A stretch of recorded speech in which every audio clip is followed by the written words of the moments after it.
Жетісу радиосында шұғыла бағдарламасы.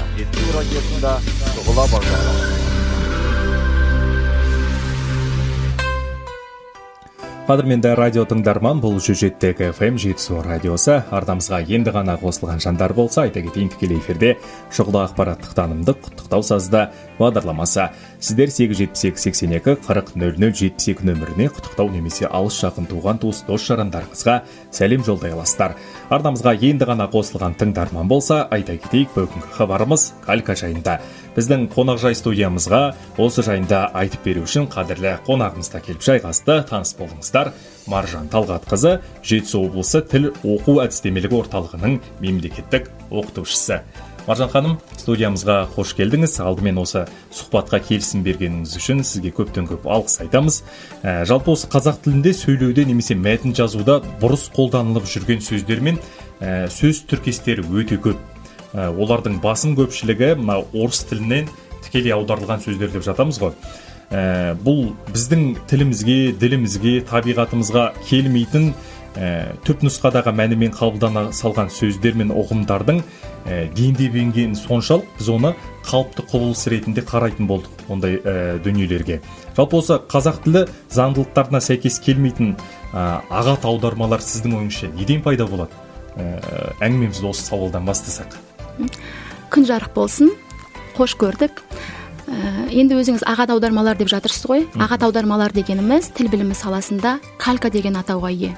Яғни калька дегеніміз белгілі бір сөз тіркесінің, сөйлемнің, түрлі фразеологизмдердің бір тілден екінші тілге аударылған дәл көшірмесі. Оны басқаша айтқанда, түпнұсқа тілдің екінші тілде сөзбе сөз қайталануы.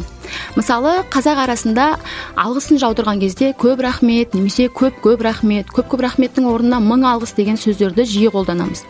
Бірақ соңғы уақытта үлкен рахмет деген жарыспалы нұсқасын да жиі естіп жүрміз, иә. Ол да орыс тілінің тікелей аудармасы, орыс тілінің ықпалы. Себебі большое спасибо дегенді қазақтар үлкен рахмет деп тікелей аударып қолданады. Дұрысы көп рахмет. Неліктен? Себебі қазақта рахметтің үлкен кішісі болмайды. Сол себепті біз көп рахмет деген сөзді қолданғанымыз дұрыс болады.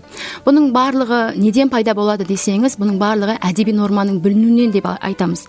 Бірақ әдеби норманың бүлініп жатқаны бүгін емес қой, кеше де емес. Бұл нәрсе кезінде Ғабит Мүсірепов Авгийдің ат қорасынан бастайық деп жазғанда бар болған. Демек, одан бұрын басталған. Жұрттың бәрі қалам ұстаған жазушы, тілші, ғалым болмаған соң, ереже, заңдылық дегенді білмей жатуы да бұл қылмыс емес. Алайда қайдан пайда болады десеңіз, калька бұл орысша ойланып, қазақша жазудан пайда болады. Олай орысша ойланымызға не себеп деген сұрақ туындайды, неліктен біз орысша ойлаймыз? Оған орыстандыру саясатының ықпалы бар деп баса айтуымызға негізгі себеп бар, иә. Дегенмен, қазіргідей ақпараттанған заманда тілдің актуалдығының төмендеуіне, тілдің тазалығына көлеңке түсіретін сыртқы факторлардың бірі, менің ойымша, TikTok және Instagram желілерінде берілетін 1-2 минуттық қысқаша видео материалдардың болуы ақпараттың адам санасында сүзгіден өтуіне мүмкіндік бермейді. Яғни біз ақпаратты аламыз, тез әрі жеңіл, бірақ ой қорытып, оны санаға салып, өлшеп үлгермейміз. Тілдік бірліктер, сөздердің контексте дұрыс қолданылмауы, тіл тазалығының сақталмауының барлығы түптеп келгенде осындай кішкентай детальдардан тұрады. Біз бірден үлкен мәселеге алып барамыз, орыстандыру саясаты деп. Бірақ дәл осындай кішкентай детальдар тілдің бұзылуына, тілде калька тіркестердің пайда болуына өзіндік әсерін тигізеді.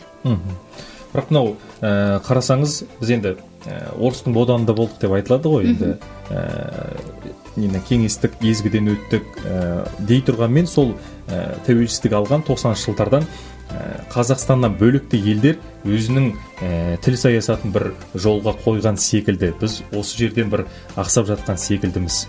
Сіз қалай ойлайсыз? Тіл деген бұл тірі. Ол өседі, дамиды, жоғалады, қайта құрылады. Тіл тірі болғандықтан ода мәселе болмайды деп айту мүлде қате пікір. Ол өзімізге қазақ тілінде көрініп жатқан қателерді біз көргеннен кейін айтамыз. Басқа тілдерде мәселе жоқ, қараш бәрі қалай жолға қойылып кеткен деп.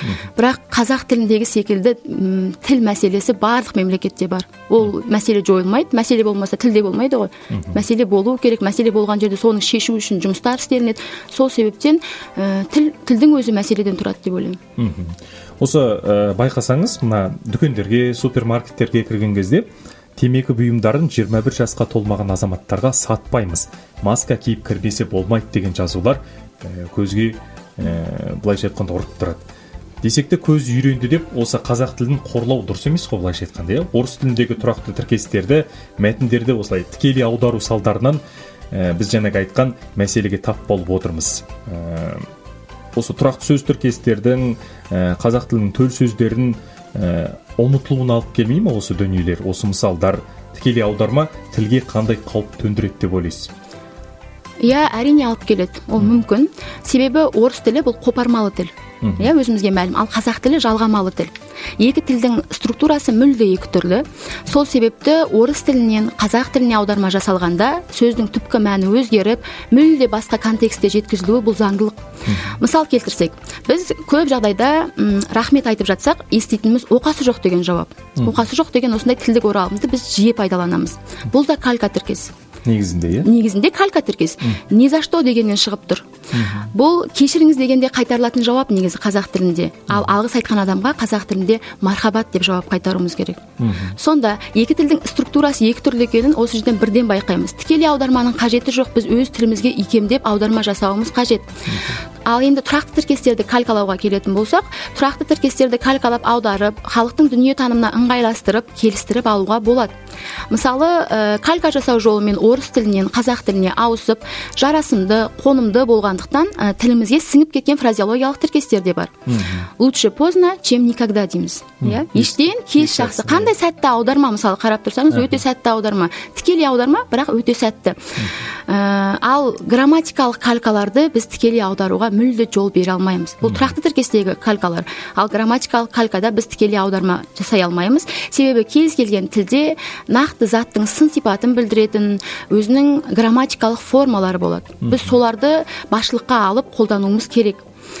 Сол ережені бұзбау керек қой, былайша айтқанда. Иә, сол ережені біз бұзбауымыз қажет. Енді ұмытылып кетуі мүмкін ба деп жатырсыз ғой сөздерде. Жаңа айтып кеттім сөзінде. Тіл деген бұл түрі. Қолданыстан шығып қалса өледі. Сөздер қолданыстан шығып қалатын болса, ол өледі. Мысалы, бізде қазақ тілінде талғажау деген сөз бар. Талғажау ету. Иә, біз бұны қазір қолданбаймыз. Жастар арасында мүлде жаңа сөз сипатында болып қалды. Көнерген сөз сипатында естімеген бұндай сөз қазақ тілінің сөзі ме, әлде бұл диалект сөз ба деген ұғымға ие. Талғажау ету дегеніміз бұл қанағат ету деген сөздің баламасы, иә. Қолданылмай кеткендіктен тілімізге жат секілді көрініп кетті. Яғни калька тіркестер, калька сөздерден арылмайтын болсақ, дәл осындай қаншама төл сөздеріміздің ұмытылып, халық санасынан мәңгі өшіп кетпесіне кім кепіл? Жалпы осы калька мәселесін айтып жатырмыз ғой. Калька мәселесімен бірден бір ұшырасатын жер дейміз, бұл мемлекеттік қызмет. Бұл жерде орыс тілінің ықпалы соншалық, кейде біз мысалы мен кейбір әріптестерім айтады, мемлекеттік қызметте, департаменттерде немесе басқармаларда медициналық терминдер бар, немесе басқа да саладағы терминдер, бұл аударуға икемдеуге келмейтін өте бір сондай сөз тіркестері болады, арасында мәтіндер болады. Қалай ойлайсыз, осы мемлекеттік жаңағы аппараттағы осындай қателермен, ағат аудармалармен жұмыс жасау үшін не істеу керек? Бұл тікелей жаңағы мемлекет басшылығында отырған азаматтардың тарапынан берілу керек тапсырма деп санайсыз ба? Әлде осы калька аудармалармен күресу үшін не істеу керек деп ойлайсыз? Өйткені жаңағындай енді ол жердегі ақпарат таратып отқан адамдар да белгілі бір деңгейде ақпаратты береді ғой. Сол ақпаратты тұтынатын азаматтар бар, халық бар деген сияқты. Яғни кальканың таралып кетуіне бірден бір дәнекер болатын жер сол жерден басталады деп ойлаймын. Осы кальканың алдын алу бағытында қандай жұмыстар атқарылу керек деп ойлайсыз? Жалпы кірме сөздер, бұлар өздері дендеп еніп кетеді. Сөз қоғамға сіңісіп дендеп еніп кетеді. Енді жаңа мемлекеттік қызметкерлердің саласы, мемлекеттік қызметшілер саласына келетін болсақ, ол жерде негізі жұмыстар істелініп жатыр. Тіл комитеті болсын, Ахмет Байтұрсынұлы атындағы тіл білім институты болсын, әртүрлі сайттарда құрып жатыр қолжетімді болу үшін. Емле.кз, термин.ком.kz деген секілді. Термин.com.kz деген сайтты қолданып көрсеңіздер, ол жерде барлық биология, медицина, педагогика, қандай ғылым саласын алсаңыздар да, барлық терминдардың мағынасы және қалай аударылу керек. Аударылмайтын болса, қай күйінде қолданыла береді. Сол секілді барлығы қамтылып жатыр. Енді бұған дейінгі де еңбектер жазылып жатыр ғой, біз оны жоққа шығара алмаймыз. Тек қана қазір жұмыс істелініп жатқан жоқ. Осы уақытқа дейін қаншама Смет Кеңесбаев, Талғат Исабаев, Роза Қуанышқызы деген секілді көптеген ғалымдардың жұмысын біз жоққа шығара алмаймыз. Бірақ қазір қазақ тілінің аясы кеңейген кезде, әлеуметтік желі дендеп еніп жатқан кезде бұның бәрі көзге бірден оттай басылып көрініп жатыр да. Бірақ бұлардың барлығы бұрыннан да болды ғой. Бірақ әлеуметтік желінің арқасында біз қазір қазақ тілінің қай жақта осал тұстары бар, қай жақта артықшылықтары бар екенін анықтап көріп жатырмыз. Сол себептен мемлекеттік қызметте жұмыс істейтіндер үшін міндетті түрде сөздіктерді, кез келген сөздіктерді, орфографиялық сөздік болсын, ол грамматикалық сөздік болсын, ол қазақ тілінің түсіндірме сөздігі болсын, барлығын қолданып жан-жақты дұрыс аударма жасауға, қазақ тіліне бейжай қарамауға, жан ашуларына шақырамын. Бұл жаңағы дүниелер бір норма сияқты қабылданып кеткен сияқты қалай ойлайсыз, бұл ақпарат ағынының көптігінен шығар бәлкім, Иә. Информационный поток деп айтамыз ғой біз орысша аударған кезде. Ақпарат ағыны көп, адам ақпараттың дұрыс бұрыстығын ажырата алмайды, оған уақыты да тығыз, тезірек тұтынып деген сияқты. Сол ойлайсыз ба? Ақпарат ағымы өте көп. Сол себептен ғой біздің тілімізге сіңіп кеткен, мысалы қылтима деген сөз, балкон сөзінің аудармасы. Бұны мазақ етіп күледі тіпті кейбіреулері. Осындай сөздер біз миымыз қабылдап үлгермей жатыр. Ақпарат ағынының көптігінен қайсы дұрыс, қайсы бұрыс екенінің ара-жігін ажырата алмай жатырмыз. Сол себептен осындай сөздер тілімізге сіңісіп кетпеуге белгілі бір ғалым, мына мекеме жауапты деп біз ешкімді кінәлап айта алмаймыз. Әрбір жан ашитын патриот, Қазақстанның патриоты, тілге жан ашитын тіл жанашырларының жұмысы деп білемін. Әркім өзінен бастау. Әркім өзінен бастау керек.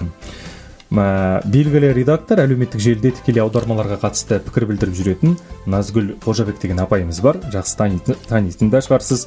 Ол кісі мынандай ой айтады: калька деген қайдан шығады, немесе неден шығады? Калька адам орысша ойланып, қазақша жазғанда шығады. Таза қазақша ойлайтын адамның мәтінінде калька кездеспеу керек. Мысалы, сіз орысша ойлап отырсаңыз, поделиться новостью деген сөзді жаңалықпен бөлісу деп жазасыз. Қазақша ойлансаңыз, жаңалықты бөлісу деп жазасыз дейді. Қазақша ойлану үшін енді не істеуіміз керек? Қазіргі технология дамыған заманда қазақша ойлау мүмкін бе? Жаңағы ақпарат ағынына қалай төтеп береміз? Былайша айтқанда, адамның санасында бір сүзгі фильтр дейді ғой, сүзгі болу керек сияқты. Сіз қалай ойлайсыз? Жалпы қазіргі жаһандану заманында технология бұл адам қолымен басқарылып, адам санасы арқылы жүзеге асып отыр.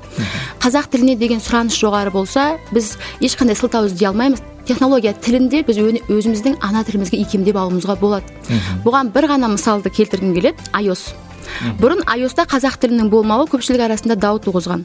Кейін сұраныстың жоғарылауына байланысты 2019 жылдан бастап iOS 13-те қазақша пернетақта пайда болды.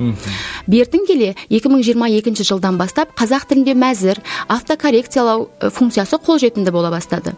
Яғни қоғам, саусақ бірікпей ине ілікпейді дейді ғой. Қоғам барлығы бірге жұмыла жұмыс істейтін болса, сұраныс білдіретін болса, біз технология тілінде өзіміздің ана тілімізге бағындырамыз, дамытамыз және икемдей аламыз. Бірақ қоғам деп жалпылама атау беріп, жалпылама айтқанды біздің тілімізге еніп кеткен. Бұл да бір таптаурын.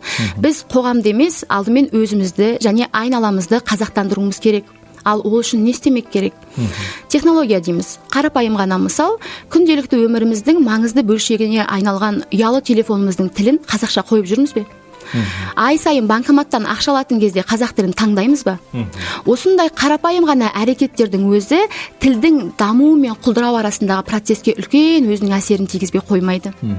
Ал қазақша ойлану үшін не істемек керек дедіңіз, Менің субъективті пікірім, жалпы калькадан азат болудың жолы немесе шешімі дейміз бе, менің ойымша қазақша ойлау, қазақша сөйлеу және қазақша оқу деген үш тағанның бірлігінде жүреді. Қазақша ойлау үшін қазақша сөйлеу керек, қазақша сөйлеу үшін қазақша оқу керек. Бір ғана формула, алайда нені оқу керек? Екпінді осыған түсіре білуіміз керек. Әлем жазушыларының қазақшаға аударылған кітаптары ма, әлде қазақ жазушыларының кітаптары ма? Ара жігін былай ажыратайық. Мысалы бір кітаптарда мен өзім аударма кітаптан байқап қалдым, адамға байсалды жоспар керек деген сөйлем кездесті. Адамға байсалды жоспар керек. Енді сұрақ, біз байсалды деген сын есімді адам бойындағы қасиетті сипаттауға қолданамыз. Мінезіне? Иә, мінезіне, адам бойында қандай қасиеттер бар, соны сипаттау кезінде біз сын есімдерді қолданып жатамыз. Сонда байсалды жоспар болса, жоспарға жан бітірген болып тұрмыз ғой. Бұл да калька аударма. Калька аудармадан пайда болып тұрған человеку нужен серьезный план. Серьезный деген сөзді жүйелі деп келтірсек, жүйелі жоспар керек болатын еді. Соны жүйелі келтіретін болсақ, сөзіміз де жүйелі болатын еді ғой. Осындай қате аудармалар да қазақша оқу дағдымызды бұзылуына алып келеді. Ал қазіргі жастардың әдебиеттің культтік шығармаларын оқуға құштар болмауына себеп санасы калька тіркестен құралған жеңіл шығармаларға байлаулы, әбден бейімделіп алған. Қазақша оқимыз десек, қазақша дұрыс жазуымыз керек. Ал калькасыз жазуға қолынан мәтін шығатын әрбір маман және әрбір мекеме жауапты деп ойлаймын. Осы салада қызмет етіп жүрген барлық маман осының жауапкершілігін сезіну керек дейсіз, былайша айтқан кезде. Аударма мәселесі кейде көреміз жаңалықтарда өте бір тұрақты сөз тіркестерінің қате аударылғаны немесе мағынасының басқа сөзге қолдану керек мағынаны басқалай бағыттап жіберетін мысалдарды кездестіріп жатамыз. Бұл демек сол жердегі редакцияның, сол жердегі корпорацияның барлығының жұмыла жұдырықтай кірісетін дүниесі ғой, былайша қарап айтқан кезде, иә? Иә, әрине, осы тұрғыда Назгүл Қожабек апайымыз көптеп еңбек етіп жүр ғой қазіргі кезде. Бірақ сол кісінің бір сұхбатын қарап қалған кезінде айтады, мен осылай журналистерге тиіссем дейді, мені көрсе төбе шаштары тік тұрады дейді, иә? Төбе шаштары тік тұрады. Өзіміз әрең зерттеп, қарап, жинап жүрген ақпаратымызды жоққа шығардың ғой деп. Бірақ ол кісі ғалым болғаннан кейін, тіл жанашыр болған соң тілге жаны ашығаннан айтады. Бірақ журналистерді түсінуге болады, әрине.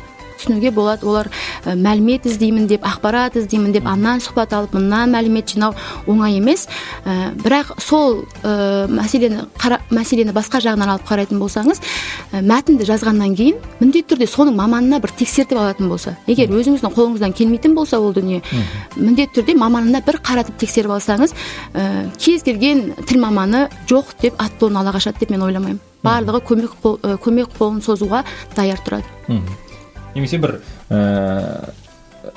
жас журналист келсе, немесе мысалы стажер дейміз ғой, тәжірибеден өтуші маман келсе, оның алдында иерархиялық баспалдақтар болу керек сияқты. Ол редактордың алдынан өту керек, редактордың алдындағы мәтін бас редактордан өту керек деген сияқты. Осы баспалдақтардан өтіп қана, сүзгіден өтіп барып қана тексерілген дұрыс қой, былайша айтқанда. Демек, сол бақылайтын органның да былайша айтқанда осалдығы болып тұруға, сондай аңғарылып тұруға, былайша айтқан кезде, иә, барлығы негіз тілге салғырт қарағаннан деп ойлаймын. Тек тілге жан ашымағаннан, тілге салғырт қараудан ғана. Сылтау қылатын сияқтымыз, уақыт тапшылығы немесе басқа да бір себептері бар. Сондықтан сол бір дүниелерді ескермей қалған шығармыз деген сияқты. Бірақ былайша айтқан кезде бұл біздің дағдымызға айналу керек дүние ғой, калька мәселесі. 19 ғасырда болған уақыт, қазірде сол 24 сағаттық уақыт, 24 сағаттық сағат белдеуі, уақыт тапшылығы деген әрине бізге сылтау болды. Уақыт тапшы дейміз да, барлығын ысырып қоямыз, барлығын ысырып қоюға мүмкіндік табамыз. Бірақ мүмкіндік таппай, барынша жауапкершілікті сезініп, мен осы жұмыс істеп жатқаннан кейін, мен осы жауапкершілікті сезінуім керек. Сіздің мойныңызда өзіңіздің ғана жауапкершілігіңіз, сіздің алатын ай сайынғы жалақыңыз емес, түгел ұлттың мүддесі, түгел ұлттың болашағы тұрғанын сезінуіңіз керек деп ойлаймын. Маржан ханым, сіз осы Жетісу облысы жаңа тіл оқу әдістемелік орталығында қызмет етесіз ғой. Бұл жерде қандай қызметтермен айналысасыз? Сіздердің басым бағыттарыңыз қандай? Неге ерекше мән бересіздер? Біздің Жетісу облысы тіл оқу әдістемелік орталығының басты мақсаты А1 деңгейінен С1 деңгейіне дейін қазақ тілін оқыту, мемлекеттік тілді оқыту. Бұл жерде бізде кімдер келіп оқиды? Этнос өкілдері. Өзге этнос өкілдері бізге өздері келіп оқиды, жазылады курсқа. Бізде 2 лекке бөлініп оқытылады. Бір жылда 2 лекке бөліп оқимыз, 6 ай курстан. Барлық этнос өкілдері өздері келіп жазылады, жеке тұлғалар, бюджеттік сала қызметкерлері, мемлекеттік қызметшілер сұраныс білдіріп оқиды. Біз А1 деңгейінен С1 деңгейіне дейінгі деңгейде, қарапайым деңгейден жоғары деңгейге дейін қазақ тілін меңгерту саласы бойынша жұмыс істейміз. Жаңа айтып қалдыңыз ғой, өзі келіп ынта білдіріп оқиды деп. Яғни ерікті түрде ғой, ешкім ол кісілерді қинап қыспаққа алып деген сияқты осыны мәжбүрлі түрде оқыту деген дүние жоқ. Яғни бұл мысалға қарап қазақ тіліне деген қажеттіліктің пайда болғанын аңғарамыз ба? Былайша айтқанда, иә? Иә, мен өзім алғаш жұмысқа тұрған кезде ойладым, шынымен кімдер келіп оқиды қазақ тіліне? Маған да қызық болды. Иә, шынымен кімдер келіп оқиды қазақ тіліне? Шынымен қызығушылық білдіріп, өз ынта жігерлерімен келетіндер бар ма деген сұрақ менің басымда болды. Бірақ мен жұмысымның алғашқы күнінен-ақ байқадым. Тіл сарайының алды адамнан толастаған жоқ. Жазылуға тіпті қоңырауларды алып біз жауап беріп үлгермей жаттық. Инстаграм желілері неге телефонға жауап бермейсіздер деген хабарламалар жазылды. Этнос өкілдері өте үлкен сұраныс білдіреді. Қазақ тіліне деген махаббаттары ерекше. Біз осы жерде тұрғаннан кейін, қазір біздің Қазақстан бұл біздің отанымыз. Осы елде тұрып нанын жегеннен кейін сол тілде сөйлеуіміз міндетті деген сөзді мен өз тыңдаушыларымның аузынан естіп, сондай риза боламын. Жұмысқа деген махаббатымның одан әрі ашылуына үлкен ықпалын тигізеді.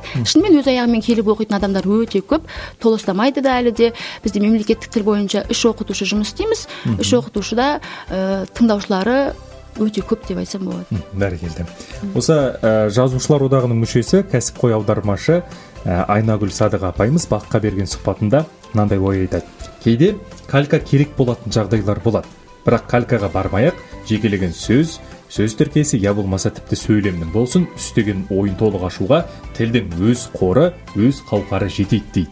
Шынымен де кальканы қажет ететін жағдайлар бола ма? Менің ойымша жоқ. Кейде калька керек болады деген пікірмен мүлде келіспеймін. Тіпті калька тілді байытады деген пікірді де естіп қалдық біз. Сондай да бір сыңаржақ ойлар бар. Иә, ондай сыңарсыз ойлар да бар. Ол тілді байытпайды, тілді басқа тілдің ығына жығып береді. Сөзді дәлме-дәл аудару арқылы калька тәсіліне шамадан тыс әуестенуден тілдің ғасырлар бойғы қалыптасқан заңды жүйесіне қиянат келіп жатқанда осыдан туындап отыр ғой. Кальканың аудармашыға көмекке келер жерін іздеуіміз ұтымды деп тапсақ, ана тілі қорынан аудармақ болған сөзімізге сай келетін балама таба алмаған жерде ғана калька қажеттілігі тууы мүмкін. Бірақ мүмкін. Алайда ашық дерек көздерге сенсек, қарапайым адамның лексикалық қорында 15-40 мың сөз болады екен. Бұл тек ағылшын тілі, орыс тілі емес, барлық тілдерге қатысты 15-40 мың сөз болады екен. Әр адамда. Енді қараңыз, 1974-1986 жылдары шыққан қазақ тілінің түсіндірме сөздігінде 66 мыңнан астам сөз бар делінген. Ал 2005-2011 жылдары Ахмет Байтұрсынұлы атындағы Тіл білімі институтының бастамасымен шыққан 15 томдық қазақ әдебиеті сөздігінде 92 мыңнан астам сөз бар екен. Атау бар ол жерде, тілдік бірліктер барлығы бар. Соның барлығын есепке алып қарасақ, калькаға зәру болған кезде асығыстық жасамай, байыппен қарап, зерттеп, зерделесек, ана тіліміздің қалтарыс қатпарында елеусіз жатқан талай сөздердің әлі де табылары анық.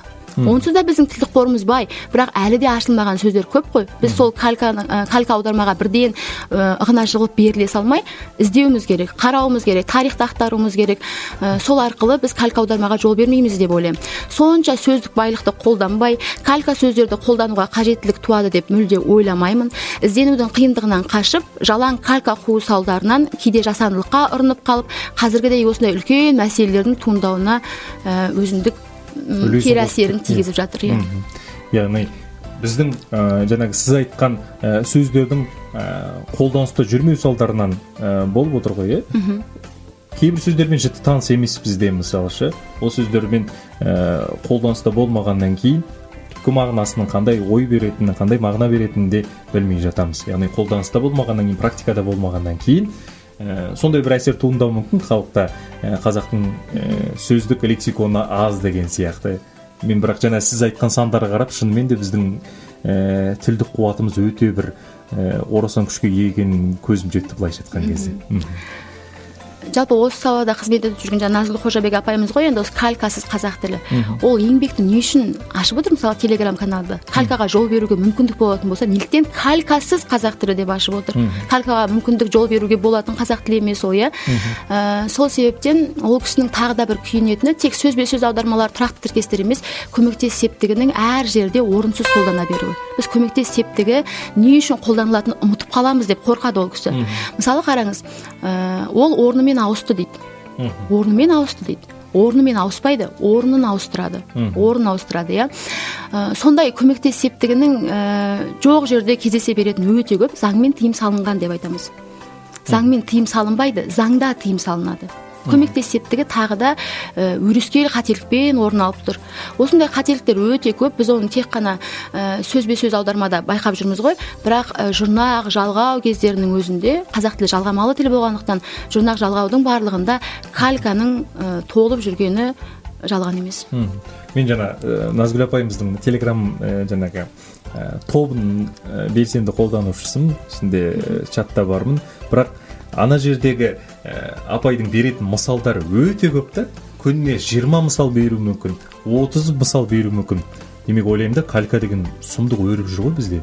Бұл кісі көз майын тауысып, әрбір бақты немесе телеарнадағы сұхбатты қарап, содан көрген дүниесін жазып отыр, былайша айтқан кезде.